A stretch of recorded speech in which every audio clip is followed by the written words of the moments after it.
Dear God, as we begin this sacred journey down the aisle, we invite your presence. Bless this union, guide our steps, and fill our hearts with love and joy. Ladies and gentlemen, let us all stand up, and here comes the bride.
May I request isang mic para sa couple? Couple, hold your hands together. Is there any objection why this couple will not be lawfully joined together? May tumututol pa ba? Kasi paalisin muna natin. So since there's no objection, now may I request everybody please be seated for a moment except the couple. The Sherwin and Manuel will answer me, I will or I do. Sherwin, you and Manuel pwede na po makaupo muna lahat. Sherwin, you and Manuel to be your wife and wife, live together, according to the law of God in the Holy State, matrimony. Will you love her? I do. Comfort her? I do. Honor and temper in sickness and in health, forsaking all others, keep yourself only to a solemn shall live. I do. Maria Lucille, you and Sherwin to be a wedded husband, to live together, according to the law of God in the Holy State, matrimony. Will you love him? Comfort him? Honor and heaven in sickness and in health, forsaking all others, keep yourself only to him, solemn as you would shall live. Habas para ba? Okay, to remind everyone of us, question and challenges. But one of the secret of man and woman to stay together in their journey, their next life. I believe Sherwin and Lucille, you have granted this. This is what Sherwin, why you married Maria Lucille? What is the reason behind? Tell her. Bakit mo siya pakakasalan? Anong dahilan? Kung may personal love, you can use it.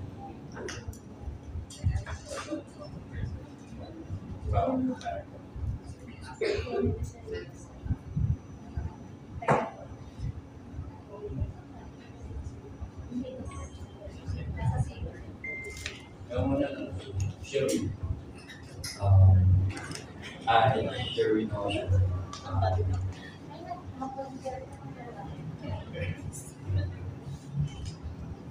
Thank you for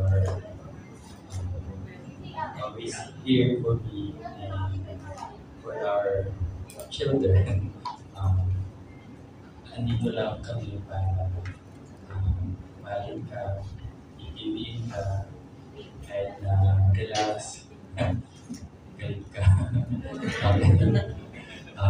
Andito lang kami na okay lang yun.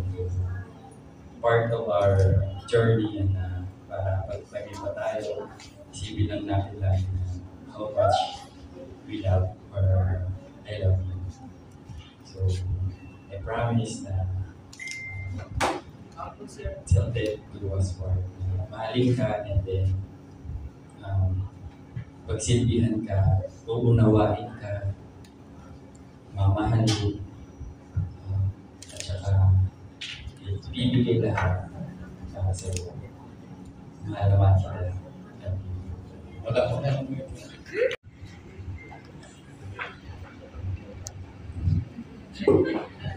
My love, first of all, thank you for being such a blessing to us. Not only for me and to our kids. You are one of the reasons why my life is full of possibility. I will protect you and I promise that you will go away. I will be there to fight your battles. Today, I am proudly saying that it's the beginning of our journey, our lives together. I choose to spend today and all of my tomorrows with you. I choose you today and always and forever. I am so happy and proud that I can finally say to everyone that you are my official husband. Isang libo ko ba itong pinag-isipan? Vows ko. And I will never get tired of loving you each and every day. That's all. Is it In token in token and pledge and pledge of the vow of the vow made between us made between us with this ring, with this I ring, marry you. I marry you.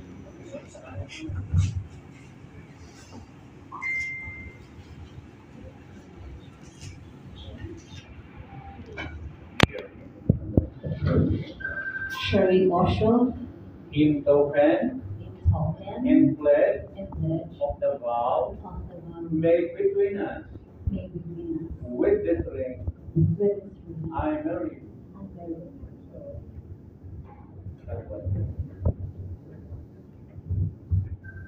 Tinamak ka.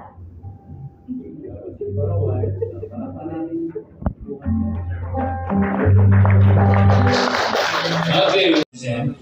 Para hindi kayo mag-isip na hindi maganda, pinalitan ito ng gobyerno, can you read? Ginawa? Certificate of marriage. This is the right in big word because marriage is not a contract. Marriage is a lifetime or permanent relationship between man and woman. You already fill up your marriage license and this is your license, right? The number license number 520811, released ng April 15, 2024, August 13, 2024 ang expiration. Ito nag-expire, ang tawag marriage license. Pero bago mag-expire, ginamit natin today, kaya lahat ng number na yan na nabanggit ko, naka-indicate na dito sa paper natin. Okay, wow. Kaya tinatanong ko yun. I believe lahat ng tinura yun narinig namin, nakalab speaker tayo, tama ba? I believe totoo yun. From your heart, mind, Sa kanila na mabuting tao. I couldn't ask for more about Shirley. Personality ng lahat, sobrang mabait siya. And I'm thankful kasi andito kayo lahat to witness our wedding. Diba? So, thank you kasi alam ko sobrang layo yung just to effort. And thank you for welcoming me in your family. Akala ko po kasi siya, the brother of my friends, mas wala na yung papa at mama namin. So, thank you all kasi from Davao, effort. Sobrang salamat. Hindi ako kasi, ano naman, kasi hindi sila nakakaliw ng mukha ng papa ko. So, best friend siya.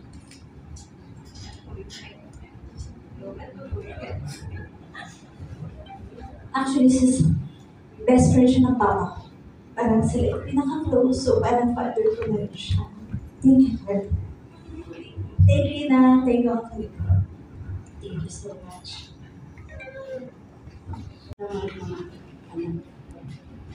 Patuloy na rin yung pangarap niyo. Business na lang ang good luck sa inyo dalawa. Sa akin naman, sana matapos din no, maybe hindi ko regalo sa kanya. Regalo niya na siya po. Isang puso din kanya. Thank you.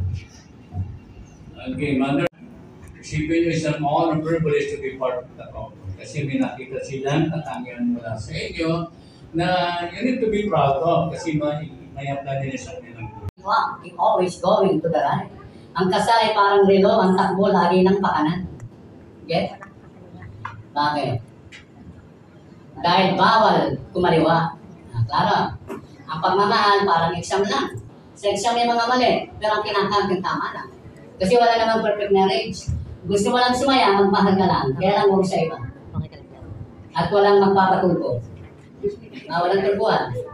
And to summarize everything, Sherwin at Maria Lizelle, dito sa Metro Manila NCR, alam natin meron tayong transportation ng tawag LRT train. Tama ba? Yung train na sumakay-sabay sa train sa LRT. Sumakay na kayo sabay?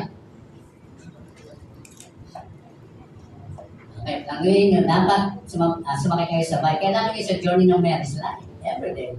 Ang tawag ko dyan, the romantic train in the Philippines, the ingredients of happy and success marriage, right? L stand for love, R stand for respect, and T stand for trust. That's why LRT train, the romantic train in the Philippines. Sa Tagalog, sakay din kayo MRT. Magmahalan, respeto sa isa't isa, tiwala sa isa't isa. Sabi nila, mahal, sakay na, tamang right. Now I do I, very virtue of the Republic, given me a solemnizing officer. Now I pronounce you as Maninoy, Mr. and Mrs. Sherwin Ventura Oshio. You may now peace. 5 seconds, go. 1, 2, 3, 4, 5. And